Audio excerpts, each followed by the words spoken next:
Islamic मान्यताओं के अनुसार कयामत का दिन, डे ऑफ जजमेंट, वह दिन होगा जब अल्लाह पूरी मानवता को उनके अच्छे और बुरे कर्मों का हिसाब करने के लिए एकत्र करेगा। इस दिन को यौम अल कियामा कहा जाता है। इस दिन होने वाली घटनाओं और हिसाब किताब के बारे में इस्लामी शिक्षाओं में निम्नलिखित बातें वर्णित हैं। कयामत के दिन सभी मरे हुए इंसानों को कब्र से उठाया जाएगा। अल्लाह के आदेश से सबको जीवित कर दिया जाएगा ताकि वे अपने कर्मों का हिसाब दे सकें। किताबों का हिसाब, हर व्यक्ति के अच्छे और बुरे कर्मों को एक किताब में लिखा गया है।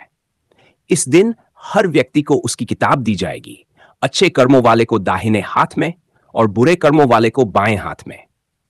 इंसानों के कर्मों को एक तराजू में तौला जाएगा। अच्छे कर्मों का पलड़ा भारी होने पर उस व्यक्ति को जन्नत स्वर्ग में स्थान मिलेगा और बुरे कर्मों का पलड़ा भारी होने पर उसे जहन्नम नर्क में भेजा जाएगा।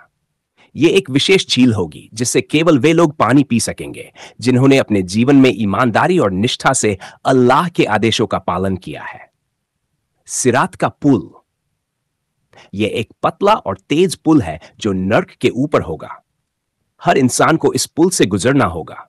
ईमानदार और नेक लोग आसानी से इस पुल को पार कर लेंगे और जन्नत में प्रवेश करेंगे, जबकि पापी लोग इस पुल से गिरकर नर्क में चले जाएंगे।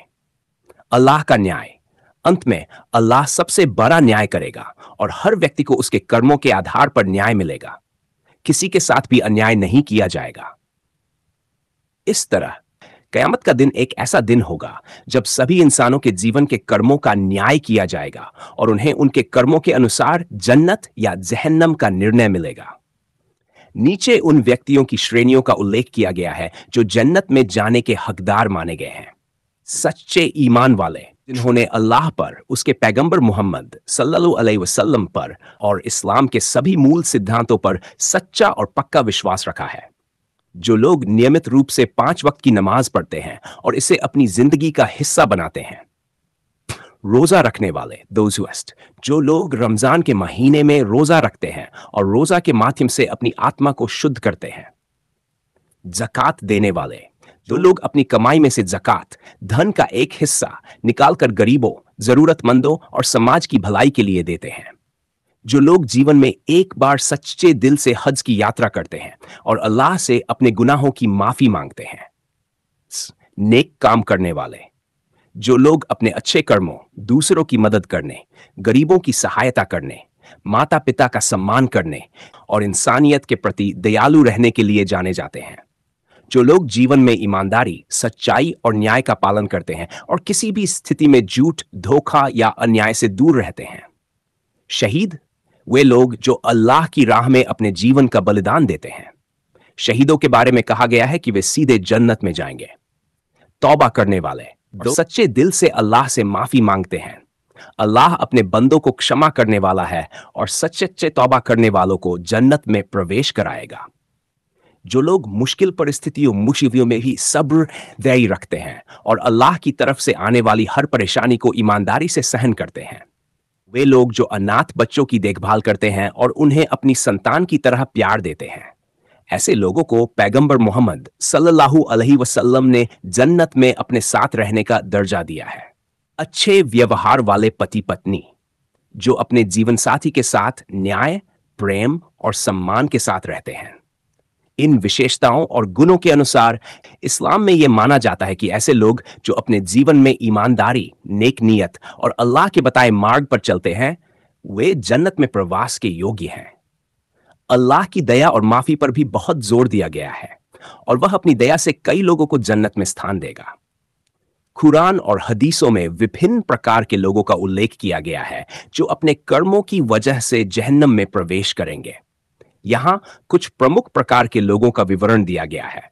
वे लोग जो अल्लाह, उसके पैगंबर मोहम्मद सल्लल्लाहु अलैहि वसल्लम और इस्लाम के संदेश को मानने से इनकार करते हैं। जो लोग अल्लाह के साथ किसी और को जोड़ते हैं, अर्थात जो किसी अन्य व्यक्ति, वस्तु या देवता को अल्लाह का भागीदार मानते हैं। यह इस्लाम में सबसे बड़ा गुनाह माना जाता है। मुनाफिक, वे लोग जो बाहरी रूप से ईमान लाने का दिखावा करते हैं लेकिन अंदर से अल्लाह और उसके संदेश पर विश्वास नहीं करते। मुनाफिकों के लिए कहा गया है कि वे जहन्नम के सबसे निचले स्तर पर होंगे। जो लोग दूसरों को धोखा देते हैं, झूठ बोलते हैं और लोगों के साथ छल करते हैं। इस्लाम में झूठ बोलना एक बड़ा पाप है और ऐसे लोग सजा के हकदार होते हैं। वे लोग जो दूसरों पर अत्याचार करते हैं, अन्याय करते हैं और अपने अधिकार का दुरुपयोग करते हैं। वे लोग जो कमजोर, गरीब या यतीमों के साथ बुरा व्यवहार करते हैं, उन्हें भी सजा का सामना करना पड़ेगा। इस्लाम में सूद लेना और देना सख्त मना है।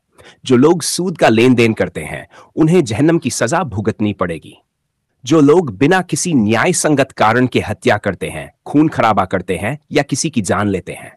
जो लोग जानबूझकर नमाज नहीं पढ़ते, रोजा नहीं रखते और ज़कात नहीं देते जबकि वे सक्षम होते हैं, उनके लिए भी सजा का खतरा है। जो लोग अपने पापों पर पश्चाताप नहीं करते, अपने बुरे कामों से तौबा नहीं करते और अल्लाह से माफी नहीं मांगते। देन माता पिता का अनादर करने वाले, दोज हु डिसरिस्पेक्ट। इस्लाम में माता पिता का बहुत उच्च स्थान है।